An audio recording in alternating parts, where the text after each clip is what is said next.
The stock of the day is brought to you by IG, Australia's #1 CFD provider. With over 17,000 markets and extended trading hours, turn US earnings season volatility into opportunity. Get started at IG.com.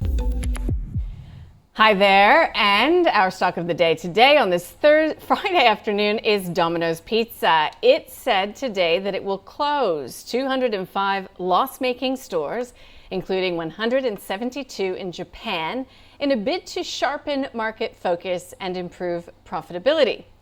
Now, Domino's is expecting a half-year underlying net profit before tax coming in between $84 and $86 million in a trading update that it issued today. Net debt, though, increased $15 million to $705 million in the first half. Don't forget, we have a new group CEO and MD, Mark van Dijk, who says that a group-wide review is underway to improve cost efficiency and drive strategic growth, with a key focus on trouble areas, including Japan and France.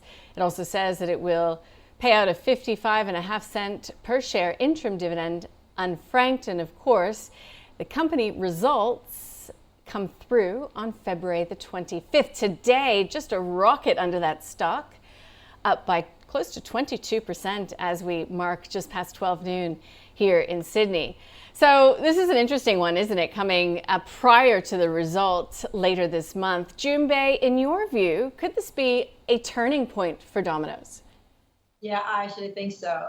Look, Domino has struggled for a very long time, but what this means is that they are rebasing the expectations now. They are cutting the loss-making stores, which means that the overall, per store profitability will increase, and which means they will meet their expectations and market expectations. At the same time, by reducing the amount of unprofitable stores, it gives them a lower base so they can grow from here in the following few years. So, they're really smart for management to do that, and then the trading update in the first few weeks is actually better than expected. Of course, Chinese New Year sort of shifted some of the purchasing pattern, but yeah, so net it does look like the earning has troughed, has bottomed, and we will grow from here. Net debt is a bit high, but look, as a potential investor, I'll be looking at buying this one. It's a buy for Domino's Pizza.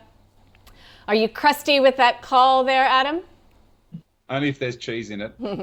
What do you think? Because okay, all right, so this has been such a disappointment, such a hard road for investors.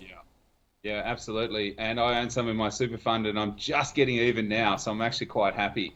Look, I think that overall, with these closures of these stores, what it's going to show you is that they're going to get a lot meaner and leaner. I think today we've seen a short squeeze. And I think that's, exactly what, is happening. And that's why the stock price is up so much. But we are going to see around 172 stores being closed in Japan. That's going to equate to around about 18% of current store base in that area. So it is quite large. But they are expecting to get synergies of around 10 to 12 million. But there will be a one-off incurment for those restructuring costs of 61 million as well. So it's certainly going to do well. And I think the market's going to look at this a little bit differently now. And with that short squeeze, hopefully that overhang has now somewhat subsided. Okay, so is it a buy? It's a buy, yes. We are starting this Friday program with a double buy with my dream team, Jun Bei Liu from TenCap and Adam Dawes from Shaw Partners. That is the stock of the day. The stock of the day was brought to you by IG. Turn volatility into opportunity this US earnings season with extended trading hours on over 110 key US shares. Get started at IG.com.